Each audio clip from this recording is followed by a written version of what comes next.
আজকে আমি আপনাদের সাথে শেয়ার করব দারুণ একটি রেসিপি, যেটি হলো প্রত্যেকটি মানুষের মুখে জল আনার মতো কচু শাকের রেসিপি চিংড়ি দিয়ে। আজকের এই কচু শাকের চিংড়ির রেসিপিটি শেয়ার করব। তো চলে আসুন দেখে নিই। তো hello friends, welcome back to my channel once again. Lakshmi's কিচেনে সবাইকে স্বাগত জানাই। তো সবার প্রথমে এখানে আমি কেটে নিচ্ছি কচুগুলো। এবার যে কচু শাক রয়েছে মানে তার ডান্ডিগুলো ভালোভাবে আমি এভাবে ছাল ছাড়িয়ে বটির সাহায্যে সব কেটে নেব, নিয়ে ডুমু ডুমু করে কেটে রেখে নেব।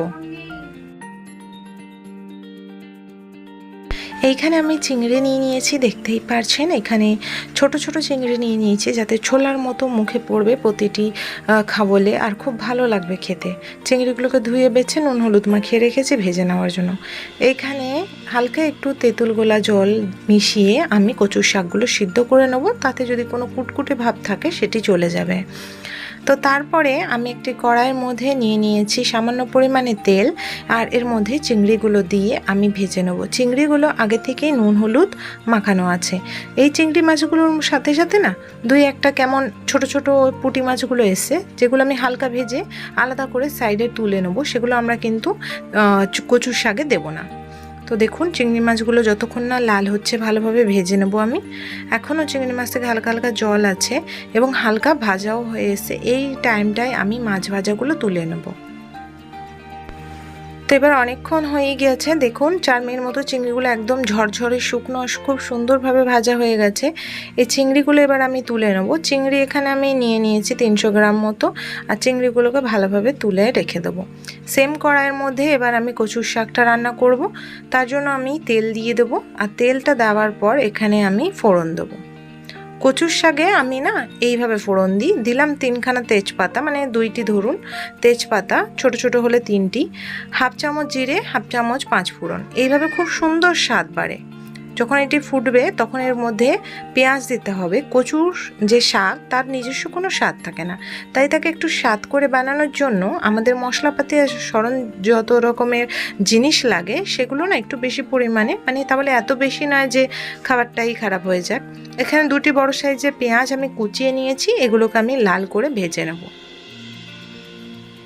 হালকা ভাজা হয়ে এসে এই সময় আমি এখানে লঙ্কা তুলে দেব। লঙ্কাটা আপনি আপনার হিসাব মতো দেবেন।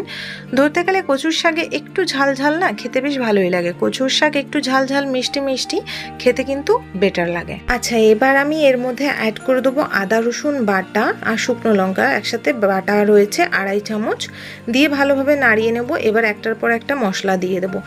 পেঁয়াজটা লাল হয়ে গেছিল, তারপরে আমি এখানে আদা রসুন দিয়েছি। এখানে আমি দেবো হলুদ 1 চামচ, তারপরে দেবো পরিমাণ মতো নুন। এবার এটা মশলাটাকে ভালো করে কষাতে হবে। মশলা যত সুন্দর কষানো হবে খেতে ততটাই ভালো হবে। মশলাটা দেখুন কড়ার মধ্যে লেগে লেগে আসছে, এই টাইমে সামান্য পরিমাণে জল এখানে অ্যাড করে দেবো, যাতে মশলাটা পুড়ে না গিয়ে ভালোভাবে ভাজা হয়। জল দেওয়ার পরেই এখানে মশলাটা ভালোভাবেই ভাজা হয়ে এসে, মানে হাফ ভাজা হয়েই এসে, এই সময় আমি এখানে জিরা পাউডার ধনে পাউডার দেবো।